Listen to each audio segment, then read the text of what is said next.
Hello, I'm Pastor Keith Mozingo of Metropolitan Community Church of Baton Rouge. I want to thank you for clicking on the video of our worship message. Please go to our Facebook page at facebook.com/MCCBR to see the entire worship service, including prayers, special music, and communion. You're also welcome to join us every Sunday morning at 11 a.m. for worship service. Stay tuned after the message for information on how you can stay in touch with us.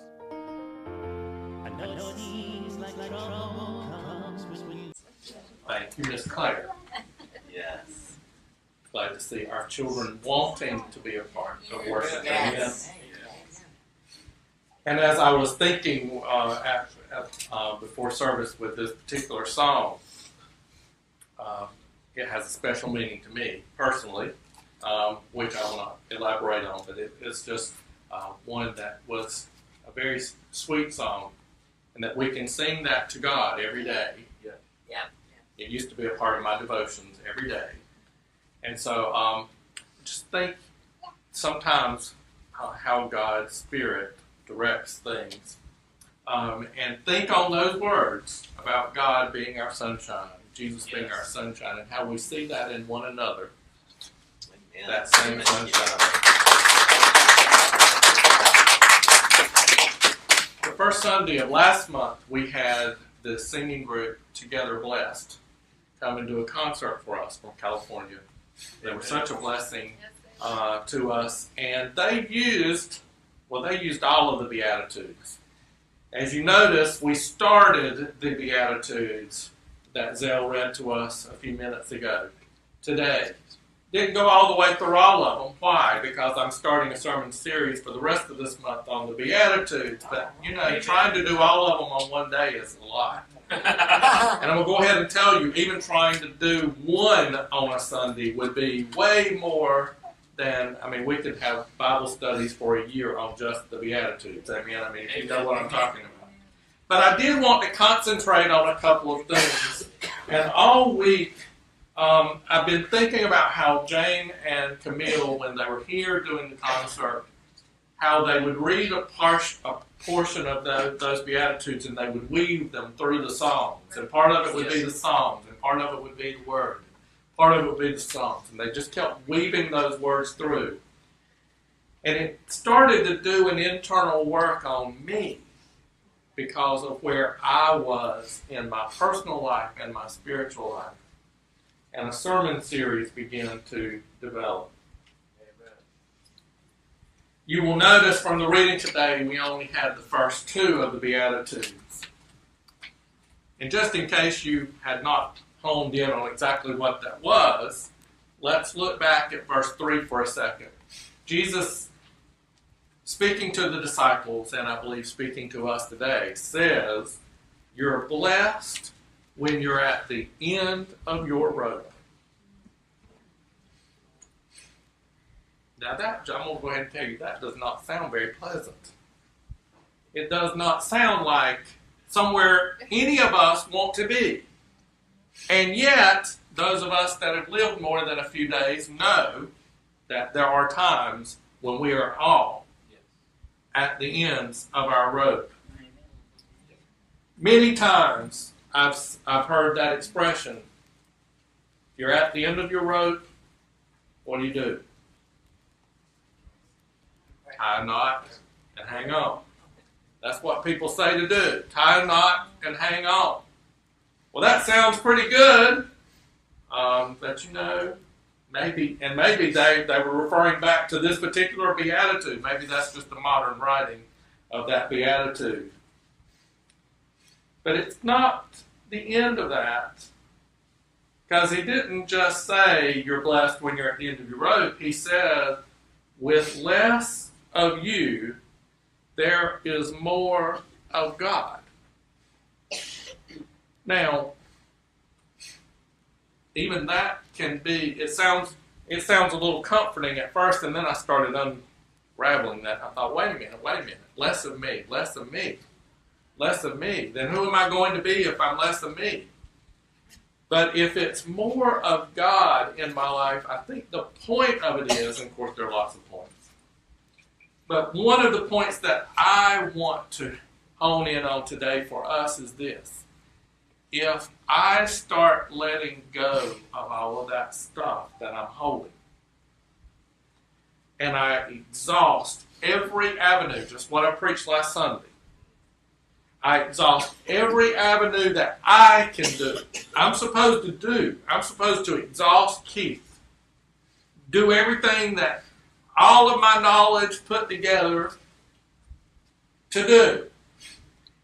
And then, when I've exhausted all of that, and I still can't get all of the results that I want or need, then I have to let go of it and let God do what God does. Amen. God equips us to do what we can do.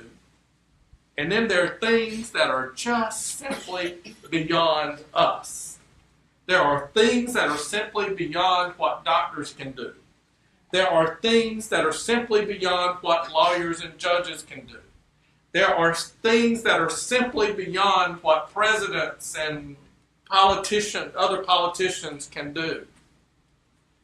There's sometimes that I just have to let go of all of it. Now, I'm not going to tell you it's pleasant or that it's easy. Just say that sometimes when I am at the end of my rope, and I've tried to tie a knot, and I'm trying to hang on, and then there are times that I don't even want to tie a knot, and there are times I don't want to hang on. I just want it to be over. Anybody else hear me? Yes. Jesus says we are blessed when we are at the end of our rope. We're blessed. Okay, I read that again, and I keep saying, blessed? Really, Jesus? This is your message? I'm blessed when I'm at the end of my rope. I'm blessed when I'm frustrated beyond compare. I'm blessed when I don't even want to breathe the next breath, when I can't find anything good in the world. I'm blessed? Really, Jesus? Really? This is your... Jesus said some pretty stupid things on occasion, and that was one of them. I'm just saying, it was pretty stupid at first glance. The blessing is usually not in all of that pain. The blessing is usually after. Amen. When we let go. Yes. And let God do what God does. Amen. This week, Liz said to me, in frustration, in all capital letters when she typed, kind of thing, I don't know what to do. She doesn't know what to do. Her sister is in hospice with cancer. I don't know what to do. And every time we try one thing, something else, there's another wall. Every time we get past that wall, there's another hurdle. And some of you know what that's all about because you've been through it too. Hurdle after hurdle after hurdle. It's tough. And I felt her pain because I've been there. I've been there. Just been there. Less of me, Jesus says. More of you, God. More of you, God. Verse 4 goes on, just so you know it ain't getting better. You're blessed when you feel you've lost what is most dear to you. Now again, that does not sound like a blessing to me. Some of us know what loss is all about, and some of us know what compounded loss is all about. This week, we learned more loss around us. Loss in the western part of Louisiana, the coast and the eastern part of Texas. And then we go beyond our own borders and look at the thousands of people that died in a flood in India this week. think the count was over 1,200 the last time I looked. Over 1,200 people that died this week. God's people, dear people. Saw there were fires in California in places there's never been fires before. You know, there are fires in California, there are fires everywhere, but this week, people losing everything that is dear to them. And I sat down with myself and said, we know what that's like. We are still reeling from being an anniversary year away from the flood that many of us have lived through. All of us have been affected by one way or another, either directly or indirectly. It's brought more loss than most of us can wrap our heads around. And several of you have even come to me and confided things into me privately. So even though I'm back in my house, or even though I've got new things, or even though I picked this or picked that, I'm really struggling. And I do want to assure you that I'm working on that for you. I'm trying to reach a counselor to work with us and see if we can, a spiritual counselor, that will help us to try to debrief from some of that. And this part I struggled with because there are times that the pastor generally shouldn't say some things. Because, you know, we're supposed to be the strong ones, and we're supposed to be the ones leading you to the higher places. We're supposed to be the ones to say, well, I know you're going through this, but Jesus said, blessed are you when you're going through this, because you will get through it. We preached that. I preached it, and I've tried to be there for you through those times. And over the last year, you've had to turn around and be there for me. Amen. And you've seen me at probably my worst. I hope my worst. I hope it never gets worse than what it has been the last several months. And I confided into one of my spiritual counselors that some things, and he said, well, you better be careful who you tell that to. And so this week, though, I kept feeling prompted by the Spirit to say some things to you. And I hope that you'll hear it in the humility that it's given. And I hope that those people, wherever this goes, because that's the other piece of this, it goes out there and you never know what anybody's going to do with it. Yep.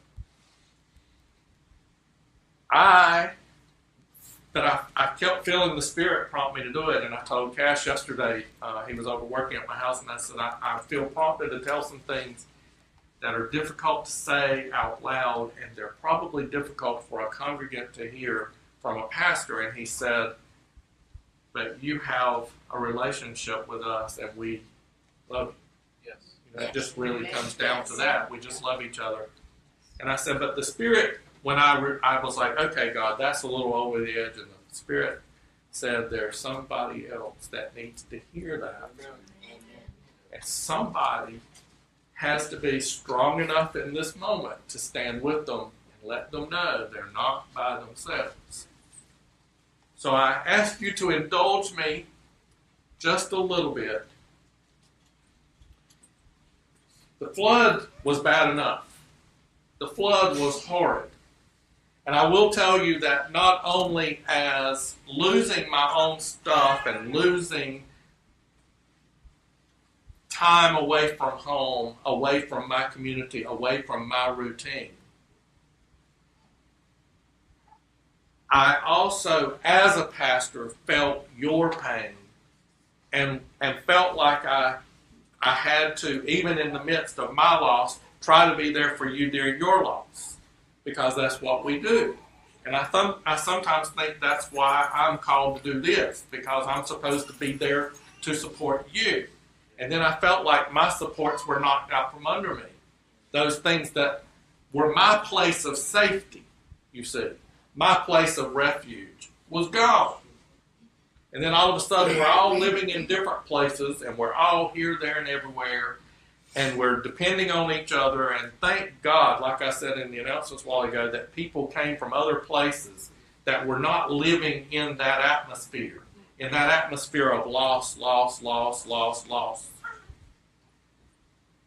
And prayed for us to remind us, we're here. We're here. There is normalcy beyond what you can see right now. I honestly couldn't see it for a while. I realize now, I didn't realize it at the time, but I realize now that I walked around in a daze for several months. I went through the motions of work and preaching and speaking and doing this, that, and the other, but I was really emotionally in a daze. I was in a state of disbelief.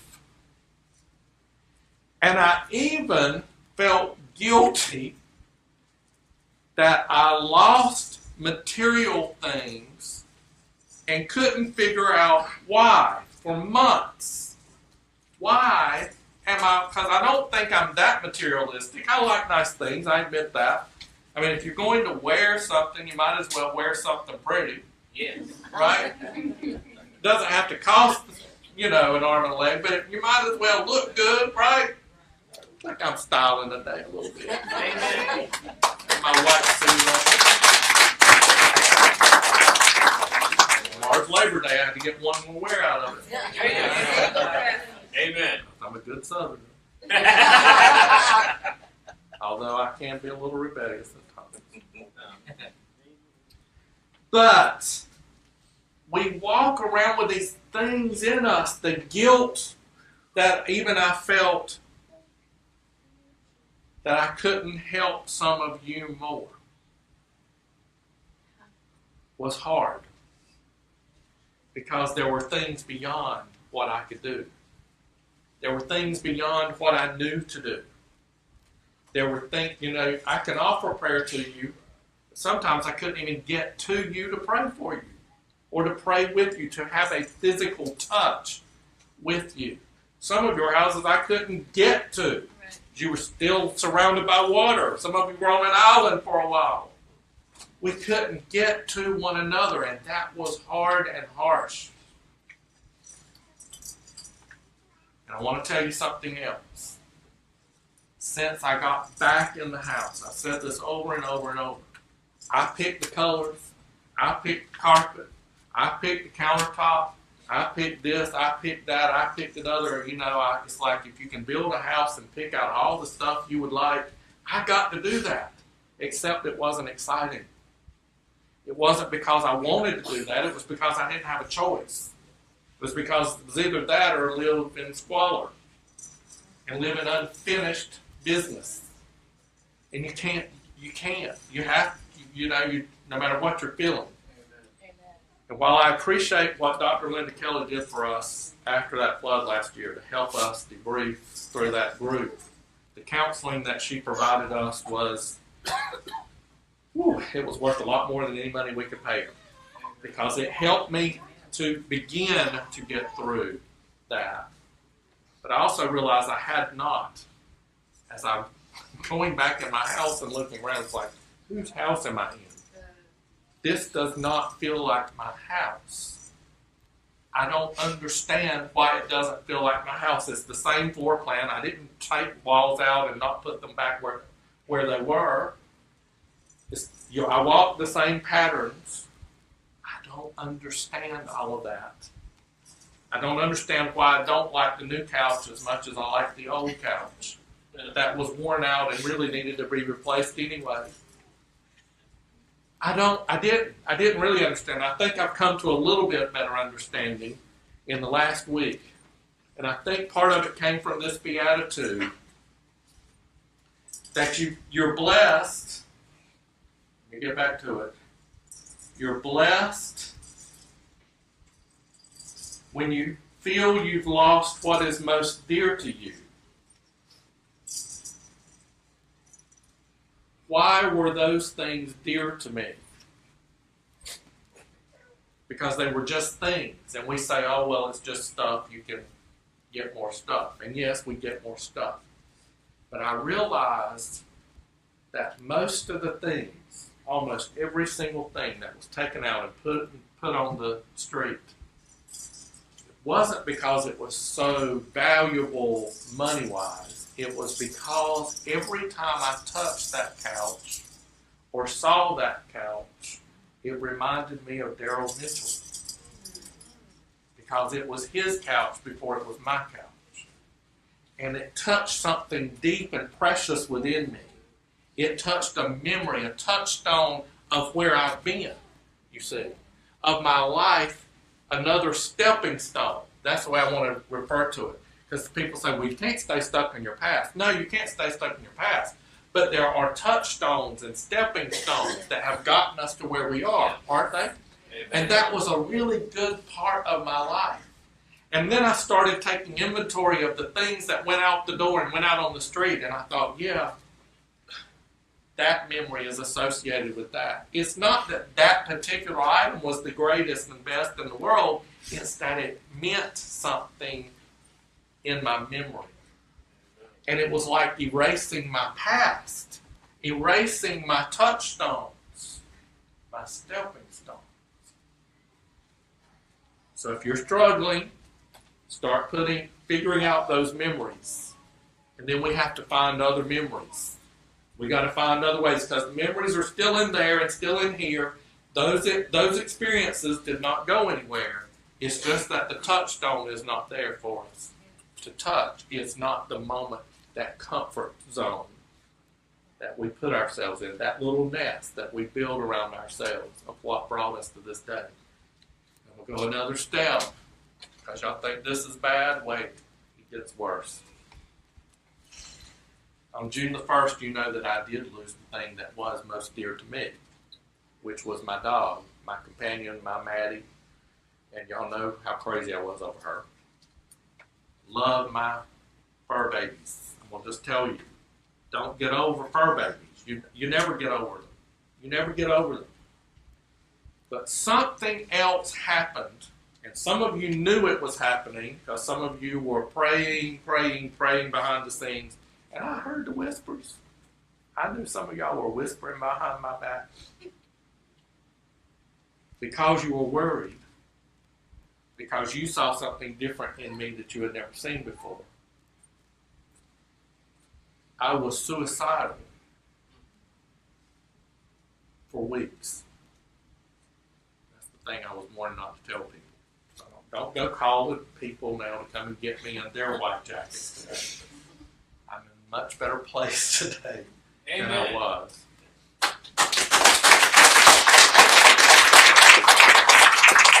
Here's the other piece of that, though, that I need for you to hear and why I felt brave enough to tell you.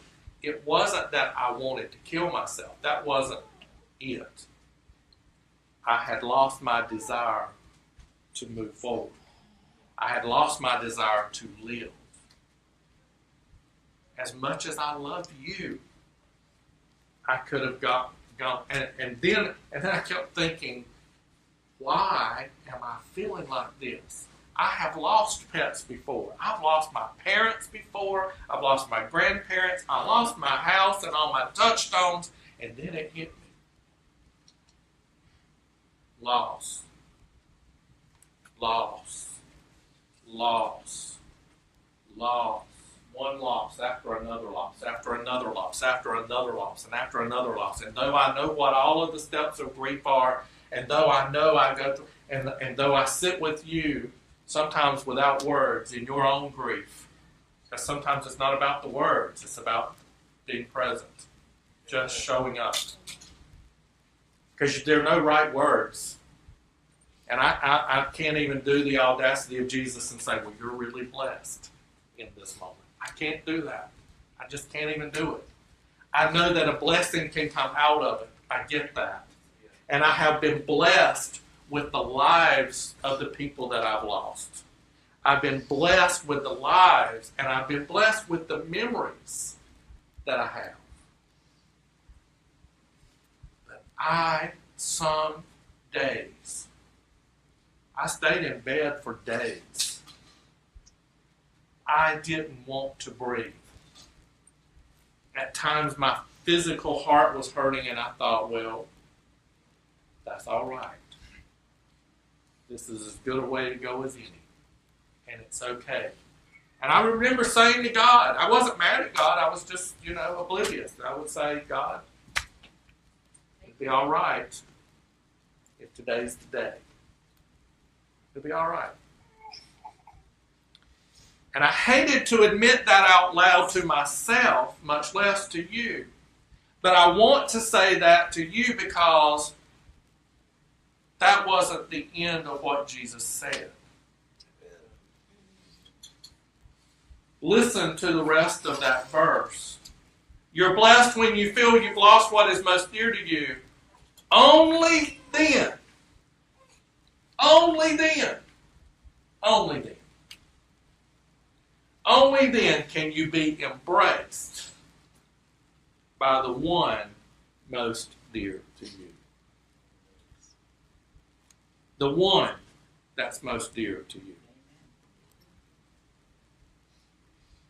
So no matter what I've lost, the one that's really most dear to me is the one I'm connected with spiritually. And who has gotten me through that loss, and that loss, and that loss, and that loss, and that one. Are there days I wake up and don't want to see the sunshine? That Claire's saying about, yep, there are days I don't want to be. But that's the one. That's the one most dear to us. That's the one referred to in that scripture. You are my sunshine, God. You are.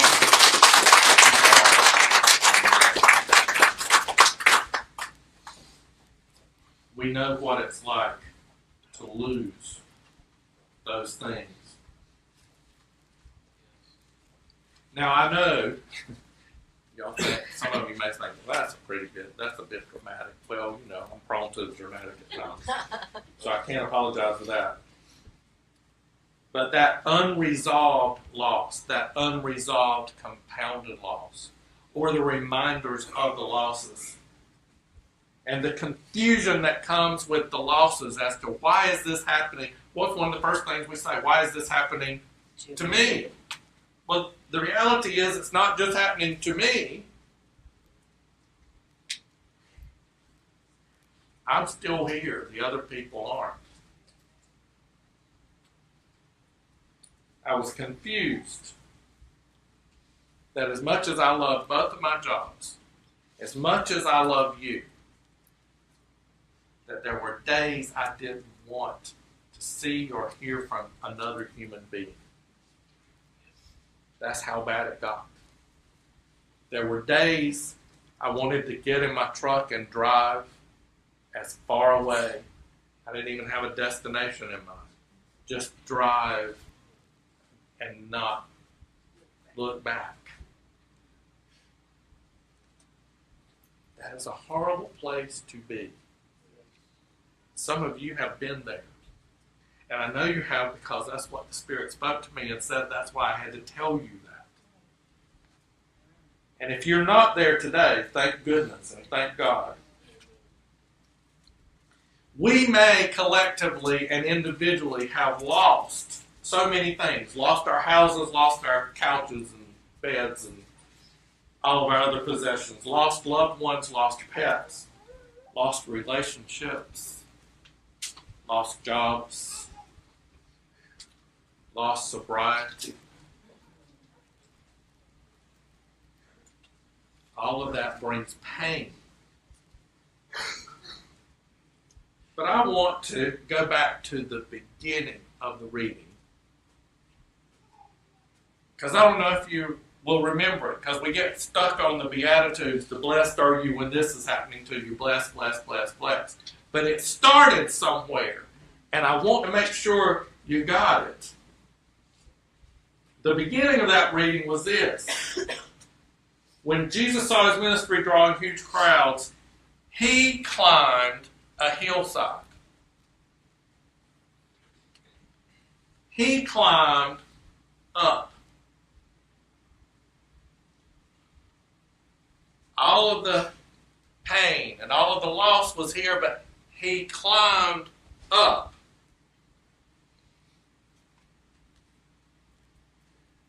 To those who were apprenticed to him.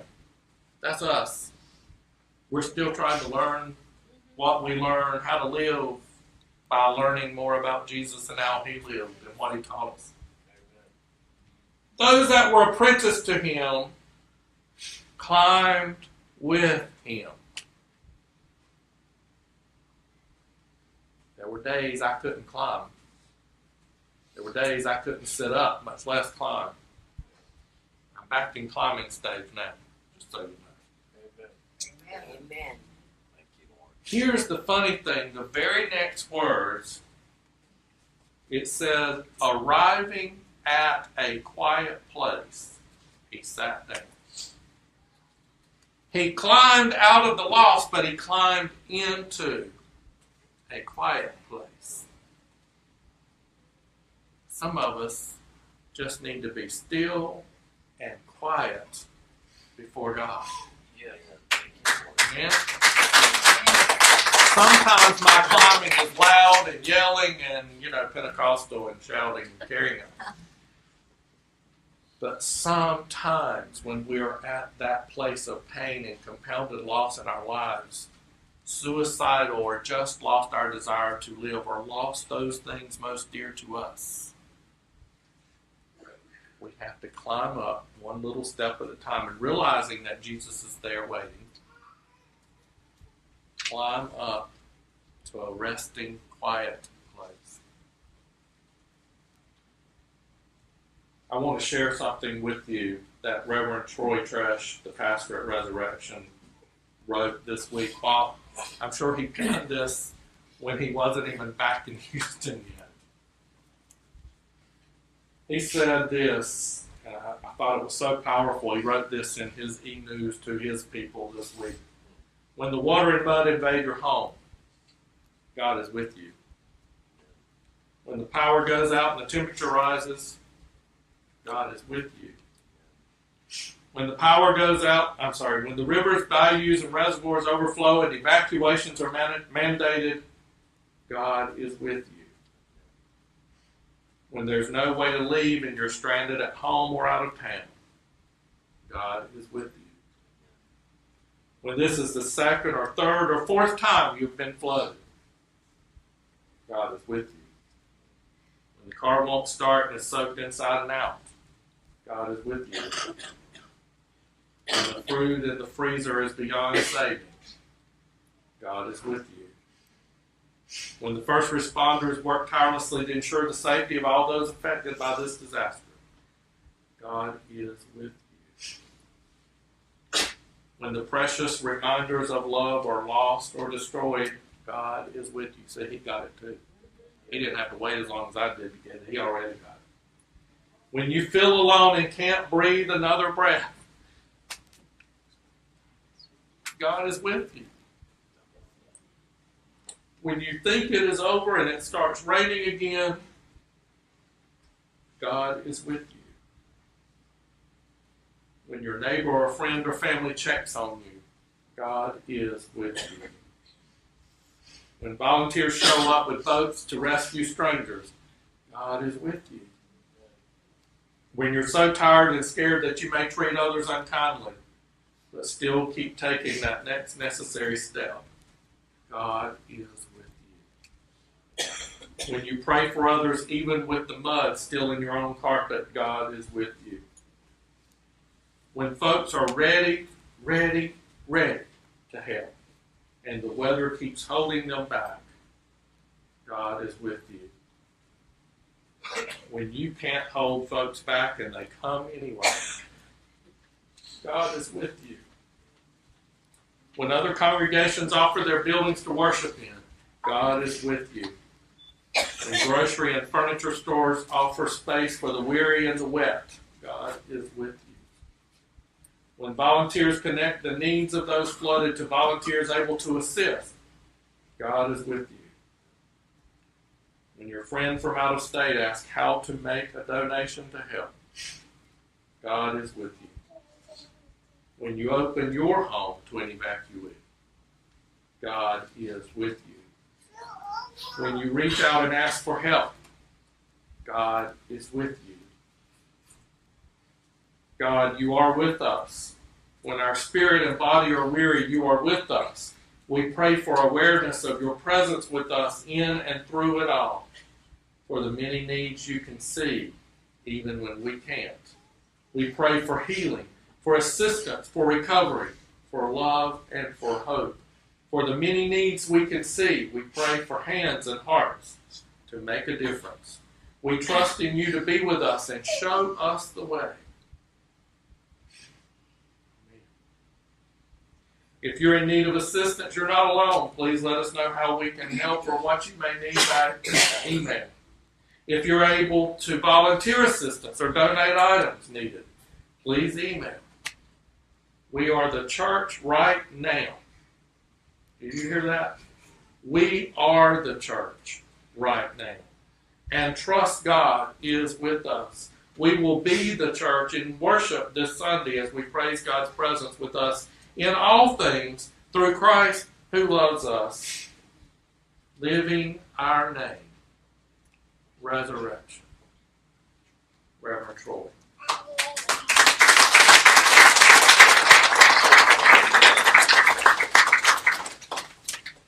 In just a moment, David is going to play the sermon response song. And today I'm going to do something a little bit different. There will probably be 3 groups of us that do this. I want to ask, first of all, don't move yet. I'll tell you what the 3 groups are first. I'm going to be the first one because I'm in need. I am. I will tell you I'm still struggling in my house. And Cass made it a lot better yesterday. I slept a lot better last night. He made it a lot better yesterday. But I also found a couple of touchstones that I had forgotten about. And I realized something else, that I made a new touchstone with him yesterday. Because every time I look at that, I'll say, Cass did that. I've got a new connection, a new memory that's happening. So it's not all gone, you see. We're making something new every day. But I still need a little help. I'm still not out of the woods. I'm going to be the first one. And I want to invite Farron particularly to be on one side of me and Rhonda to be on the other side of me as connection. And those others of you that have lost or want, and it doesn't have to be the house. It can be any of those things. It can be anything. You may just be feeling that loss. We're just going to line up in one line across the front and join hands. Second group is the people that are feeling really strong enough to say, I'm going to pray for you. I'm going to be your backup today. I'm going to support you. And just come and lay hands on us. Now, don't get panicky that you got to pray out loud over everybody. I'm not asking anybody to pray out loud. The prayer is going to be in the song that's playing. The prayer is going to be in what you just heard, the words of Reverend Troy, that God is with us. In the words of those Beatitudes that Zell read to us, I'm blessed when I'm at the end of my rope. I'm blessed when I've lost everything dear to me. The third group are going to be the people that have to stay back there, take care of babies, and do all sorts of other things that just need to stay seated and quiet and support from a distance. And that's okay. You don't feel obligated to get up and come up here and do that. Everybody got it? First line, if Rhonda and Farron will come. And other people, if you've lost, just come and join us. And then once we're up here, the second line will come. We're not going to pray out loud. We just heard Reverend Troy's prayer, didn't we? And so, if you're one of these people, we're going to turn and face the altar, if that's okay. Then they can lay hands on our backs if they want to. David, if you will play the song, and let's let that be our prayer. Those of us that are joining hands up front, and those people who are ready to come and lay hands on us and let this be our time of prayer for one another.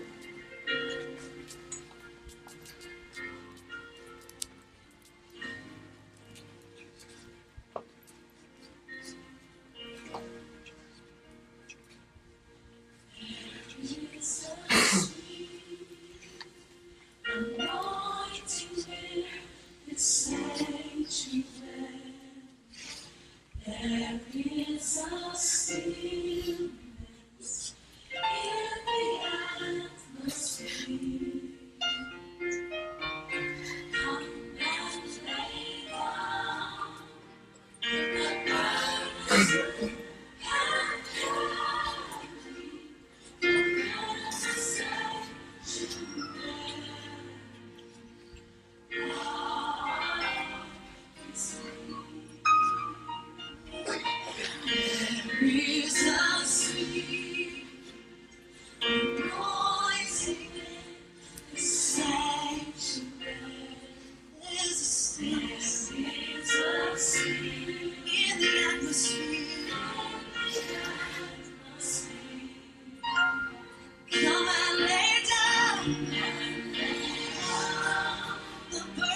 Again, thank you for watching our worship message video on YouTube. Subscribe to our YouTube channel to get notified of other video posts. You can also watch our worship service in its entirety by going to facebook.com/MCCBR. You can watch us live on Facebook at 11 a.m. Central every Sunday. Visit our webpage at mccbr.org, where you can find our calendar of events, as well as other information about our church and our denomination. Like our Facebook page so you can be notified of our other live events. Thank you again, and may you have a blessed week. Whether here and now or another time, not even height or depth, whether strong or weak, in the face of the future or the powers that be, you are not separated.